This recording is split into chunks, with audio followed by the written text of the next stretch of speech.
Greetings nobles and gentles alike. I am Eric Vigerson, and today we are gathered at Mergenwood Spring Champions. Today we will celebrate warriors great and artisans skilled. And finally, we will feast. But first, the bread for the feast must be prepared. And so, we head to the kitchens to see the good wives in their preparations. Now we're here in the kitchen where a bread making class will be taught by Mia Tipolo. Welcome, ladies. I'm glad you all decided to come out to my class today. We're talking about bread. And I'm just going to give you a basic run through of bread. It's been in almost every culture throughout time. Tonight, we're having a hearty Nordic feast, so we're going to make a couple of Nordic breads. We have adapted them slightly for a modern palate, since we're not used to having fully non-wheat breads. We're doing a mix of a light rye, which is a rye and a white flour, as well as oatmeal bread. One of the most difficult things with making bread is bread recipes are, I find, to be one of the least exact. Almost every bread recipe has a statement in the bottom of it, and add enough flour until bread consistency.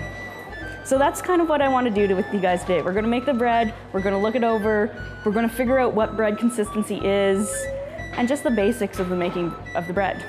If you give it a quarter turn between each fold, then you'll be able to get it to come together to a nice bread consistency.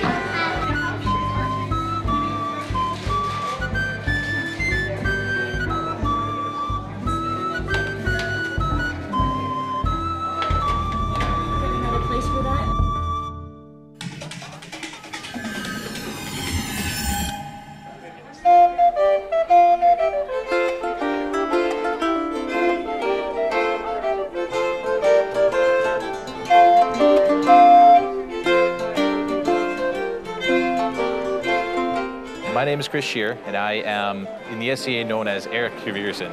And right now we are at the Spring Champions event for the local barony of Mergenwood, which is known as Saskatoon in the real world.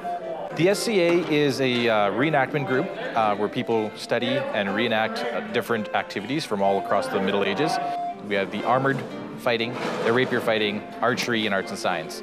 And today is the baronial championship for two of those. We have the arts and science championship tourney today and the rapier tourney today. There will also be a heavy tournament just because we like to fight, and archery as well today as well. Yeah. And we have 400 members, principality-wide, which is Saskatchewan and Alberta. So we have people from Edmonton, Calgary, Regina, Moose Jaw, Lethbridge, and Medicine Hat, and a few other random places. Locally, we have two large events a year, our Spring Champions and our anniversary event in October, which we usually have over Thanksgiving.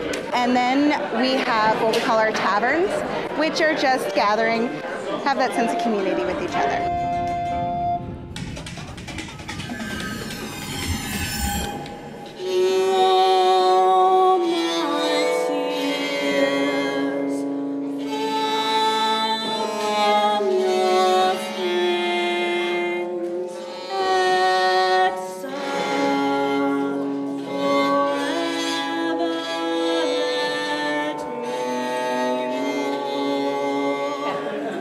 I'm here now with Lady Bolton, our Principality Champion of the Arts and Science, to describe to us how our tournament for Arts and Science is happening today. Thank you, Eric. We have a number of hugely talented artisans in the barony of Mergenwood, and 3 of them came out today to vie for the title of Baronial Arts and Science Champion. Each entrant presented a piece. One young lady presented a gown, and the other a medieval shoe. Our third participant actually did a bardic performance, and she sang a beautiful 16th century piece.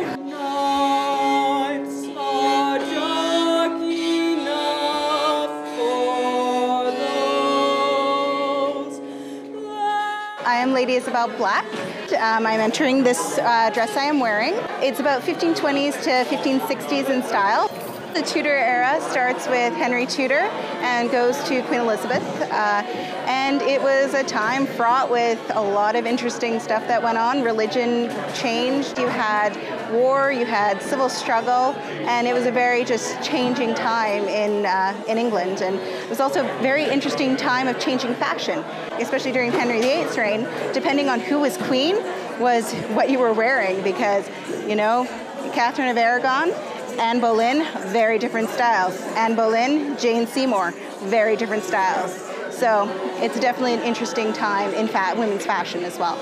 Each of the entrants was judged by 2 different judges who have a score sheet that takes into account how the finished piece appears, the way that it was made, the research that went into it, and how the item or performance piece would have compared to the way that people did this in the medieval and Renaissance period.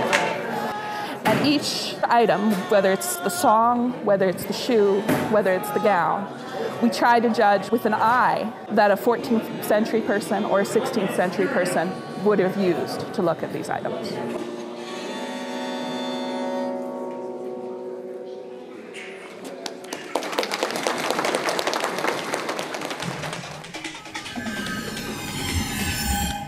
Right now the lists have opened for the Rapier Championship, and right now the fighters are introducing themselves and asking permission for the Baron and Baroness to enter the tournament.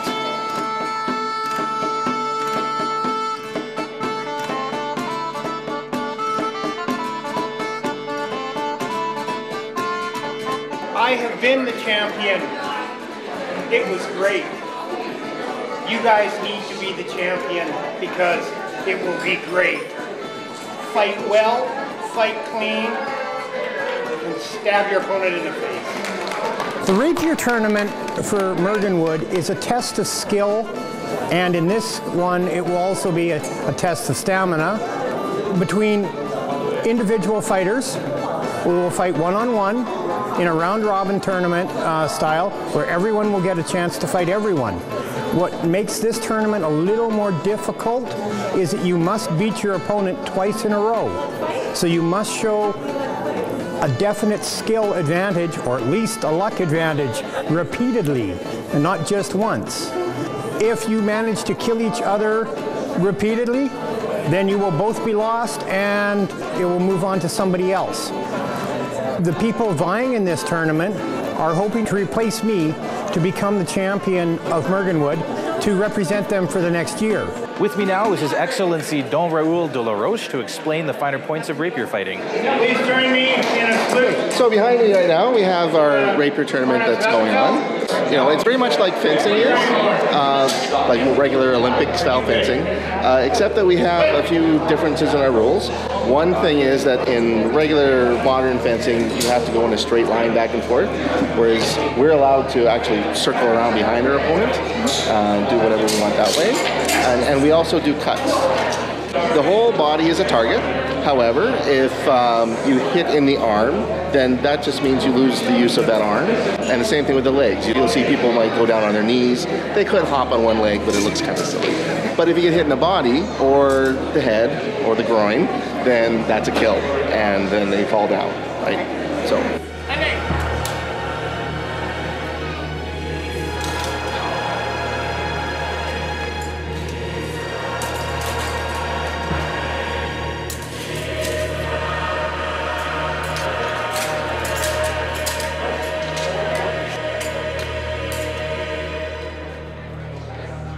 This is one of the swords that we use. It is different from a modern sword in that it's much more like an actual rapier would be. They are springy, those, because we're not trying to kill each other. They have these rubber tips that we put on them so that they protect us from that. We also have to wear certain requirements for armor, just in case the tip does get lost or something, then we're still protected. It's quite common to use a dagger in your offhand.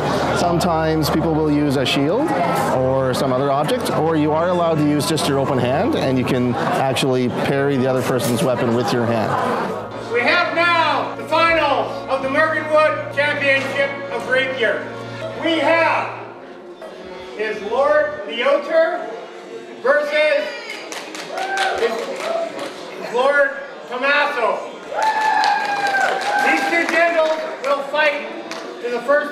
wins 2 in a row, and that person will become the champion of Mergenwood. Are you ready, my lord? I am. Are you ready, my lord? Allez!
And there will be no champion. I get to keep it for another year.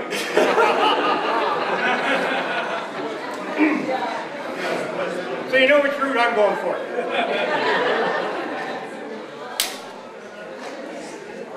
Hey!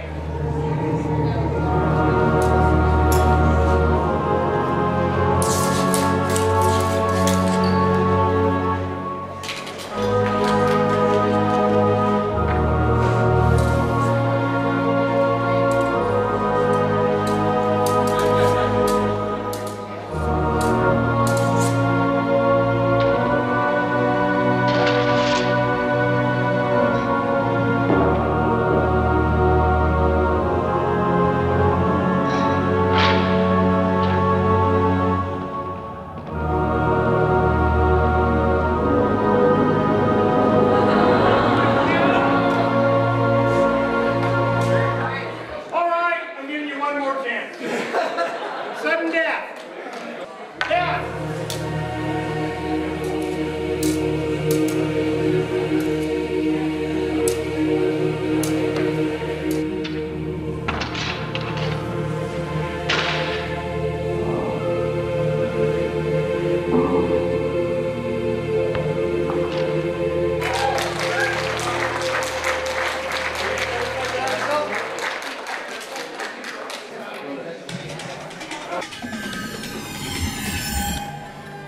In Mergenwood, we have very many talented artisans and musicians. With us here, we have Lord Weldon Gray.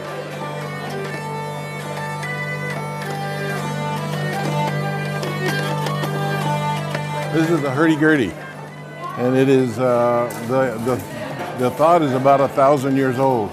That's an organistrum, and that's where it all started. Monks in the Basque area of France and Spain, to accompany Gregorian music, would play that. That takes 2 people to play that one, and that's how it all started. And around the 1600s, you can see the bard there holding it. That's a fairly famous painting by Baroni. Bards would go from town to town actually playing these. Well, they were considered the lower class, but they brought life to the world. I mean, the rest of the world was all trying to kill each other and figure out who was in charge and what religion would go into heaven. And you had your bards who would come and break it up a little bit and have some fun. So I think they kind of brought light to the world. Because you think there's no sounds unless you make them. There's no music, no ghetto blasters, no car stereos. If you hear music, you'd stop and listen because you may only hear it once or twice in your lifetime. My name is Eric Shaverson. I'm from Mergenwood. I'm Barry Vinesgate. Moved here 10 months ago. I hope to fight you all. Hope to have a good time. So this gentleman here is inspired by Cecilia, and he looks forward to meeting all of you out here today. I am Sigurd Thorfinn's daughter. I am Countess Inga the Unfettered. I fight, as always, now and forever, for Inga the Unfettered. I fight for my daughter today, who's at her first event. Man-at-arms to my father, Hjaldi Oderson. I'm Eric of Egerson, squire to His Excellency, Sir Commander Iverson. I'm Viscount Gunther Rourke from the Insatiable. I'm from this land, Mergenwood, the best land in the known world.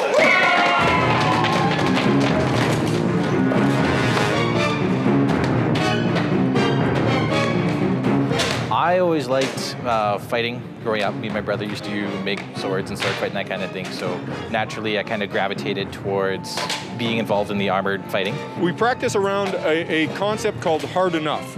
So we're not actually going out to physically injure our opponent. We're all friends, and we want to be able to party together and fight another day. So there are some rules around how hard you hit, even though it is full contact. There's no contact below the knees, and when you get hit in the head or the body, you die. In a tournament, it just means fall over and pretend that you're dead. If you get hit in the arm or the limb, you lose the use of that limb. So you might see somebody in the fighting tuck their arm behind their back and fight with just one arm, or drop down to their knees to not fight with their legs. If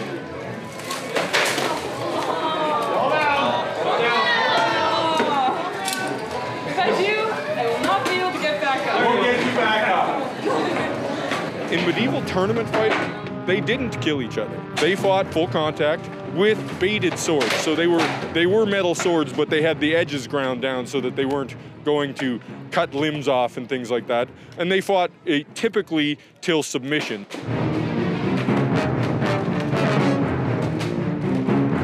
There are a whole bunch of ways to make armor out of a whole bunch of different materials. Some people have metal and leather and plastic. All depends on what kind of persona you're looking to recreate. I recreate a Norse 10th century, which kind of falls under the Viking era. And so a lot of my stuff is made out of leather, but other people have different materials depending on what kind of time frame they're from. Some people look to historical texts and documents for fighting patterns, but there is also what works with what we use as well.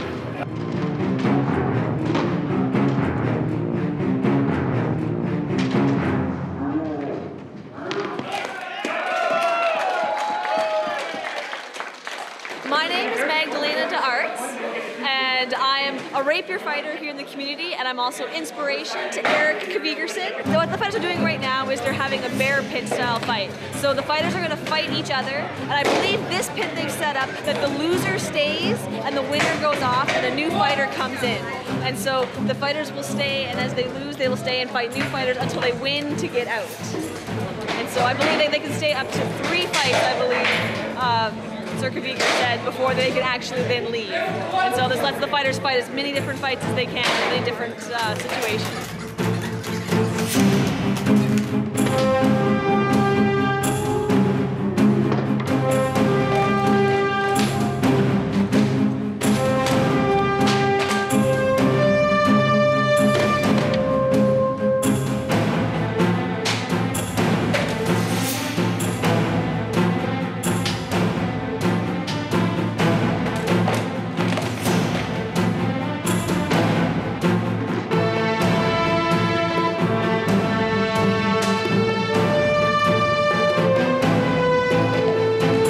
After they've been fighting all day, they come out here and fight until the absolute last time. And the last people practicing, those are the ones that are going to get good enough to get knighted.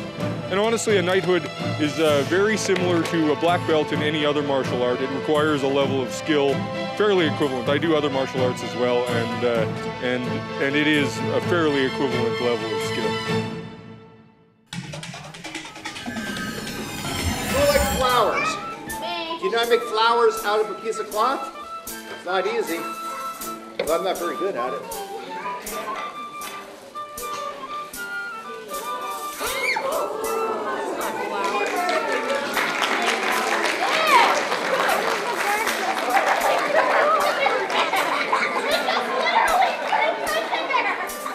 Someone scared him. My lords, my ladies, pray tent.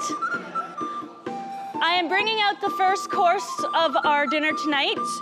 We have a selection of breads, cheeses, butters, and hard-cooked eggs in a delicate mustard sauce. Tonight we're doing a Nordic feast. I'm basing it more in the Denmark area because Nordic describes basically Finland, Sweden, northern Germany, Denmark, the whole area there. So we're looking at rye and barley, and they did have actual farms, so you'd get those kind of grains. There was domesticated pigs, chickens, cows, as well as hunting for elk and deer. In the Danish area, you have quite a lot of fish. We've got some split peas, those were quite common. Cheeses, we have some amazing cheeses. We've got a cream cheese with rosemary and cranberries, a cream cheese with cumin. Then we've got our honey butter, which, although it's not period for the Nordic Viking feast, is a tradition of our local Avacal.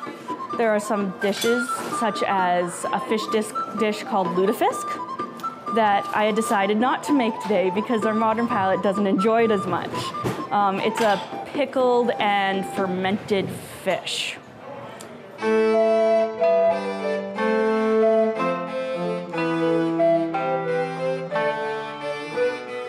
Some things that we don't commonly think of as stuff that they wouldn't have eaten in medieval times. Basically anything that looked similar to nightshade was not eaten. So that's peppers, tomatoes. There's a couple berries that have similar shaped leaves to nightshade, because if you accidentally got nightshade instead, you were dead. Also, potatoes were a New World thing, and for the longest time thought to be poisonous in Europe. So this is one of our main courses. This is actually our roasted pork loin. It's in its own juices and with onions and garlic and cinnamon added. Cinnamon is one of those things that we often think of as sweet, but in medieval times was often a savory.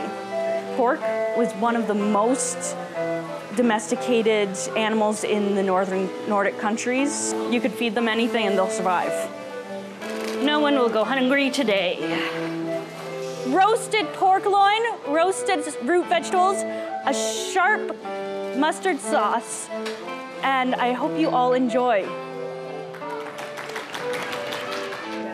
One of the big differences between medieval recipes and our recipes now is the amount of spice. One of the big reasons for this is simply we get our spices months before spices would get to the medieval world. Where a medieval recipe might call for a cup of spice, we will use a teaspoon because ours is preserved. It's not being caravanned in open vans in the salt water, air, and all those things.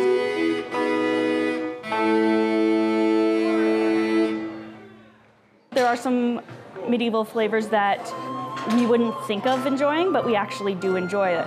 We have a bean salad tonight that's called horse bean salad. It's done with a fava bean. It's got mushrooms and apples and cran raisins and cheese and with an apple cider vinaigrette. And you look at it and you go, I like all those separately. I wouldn't ever put them together. And then you taste it and you go, wow. I come with your next course. We have chicken legs and thighs in an apple cider rosemary vinaigrette and a horse bean salad. The hazelnuts on the side are for the salad since there are some nut allergies among us.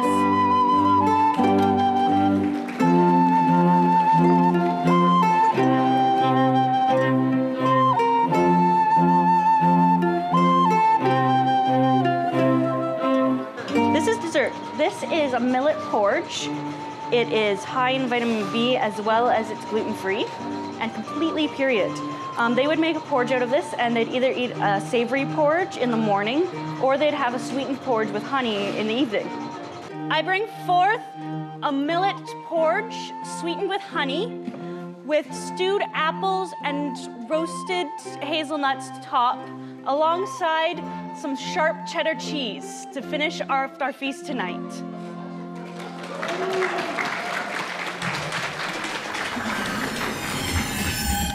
Thank you for joining us, my lords and my ladies. It has been a wonderful day, and we have feasted, and we have fought, and carried on well. Furthermore, this night will be remembered for many years to come.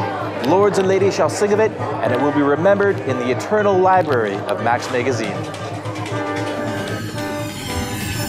Please rise for the highnesses of Avacal, Torin, and Eva.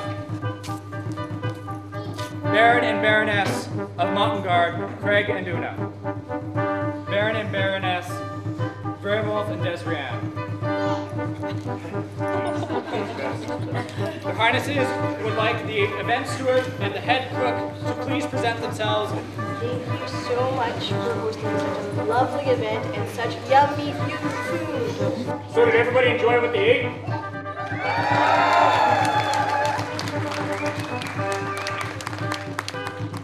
Do you, Lord Leodor Tormenson and Mia Tipolo, swear fealty to Grumwolf and Desrianne, heir and Pontanitsa of Morganwood, that you will support and defend them, their people, and the barony from all harm or strife, that you will use your skills justly to bring honor and glory to our lands, remain an example of dignity and courtesy, abjuring all private quarrels so long as you remain champion of Morganwood.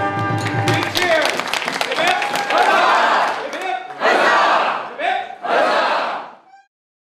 If you have program ideas that you'd like to see on maxTV Local On Demand, write us at max.local@sastel.com. maxTV programming is now available on maxTV on the go at maxtvonthego.sastel.com.